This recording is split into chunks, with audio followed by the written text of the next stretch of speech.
তোরা ভালো করেই জানিস আমি মায়ের জন্য পাগল সন্তান। কোনো মায়ের চোখের পানি আমি সহ্য করতে পারি না। মায়ের চোখে পানি দেখলে আমার শরীরে আগুন জ্বলে, আগুন। দে টাকা দে, তা না হলে সেই আগুনে জ্বলে পুড়ে ছাই হয়ে যাবে। ছাই আমরা হব না, তোর আগুনে তোকেই আজ জ্বালিয়ে দেবো।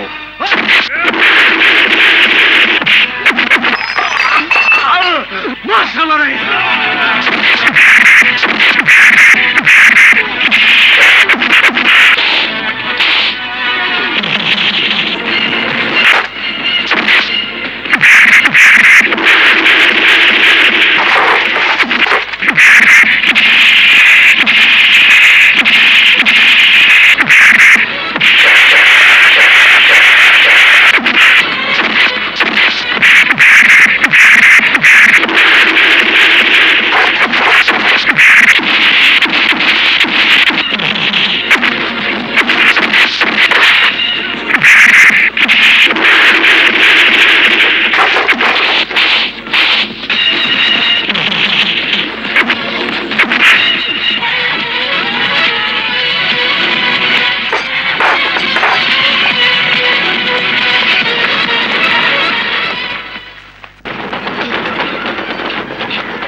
এই অবস্থা কে করেছে?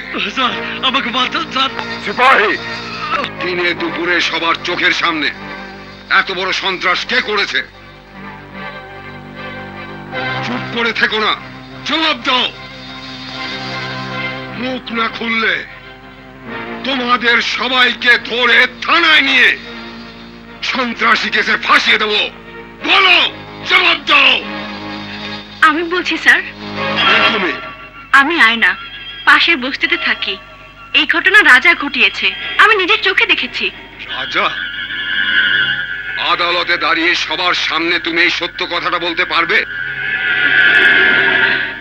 পারবো স্যার।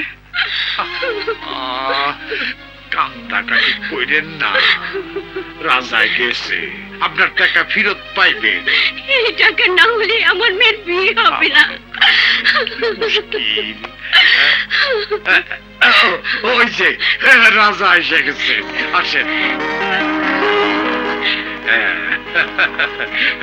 এই নিন এই যে দেখলেন তো, রাজার ঠিকই রাজার মতো আপনার টাকা উদ্ধার করে নিয়ে আইছে। দোয়া করি বাবা, আল্লাহ তোমার মঙ্গল করুক।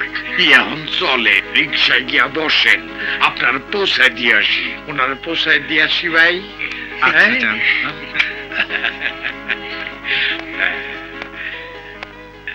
আসি বাবা। দোয়া করবেন। রাজা, রাজা, তোমাকে গ্রেপ্তার করা হলো। সিপাহী, হাত করা লাগাও। স্যার, ও কি করেছে? কেন ওকে গ্রেফতার করছেন? বিনা অপরাধে পুলিশ কখনো কাউকে গ্রেপ্তার করে না। ও মুন্নার একটি হাত কেটে ফেলেছে। আমি যে মুন্নার হাত কেটেছি আপনাকে কে বলেছে? যে বস্তিতে তুই মুন্নার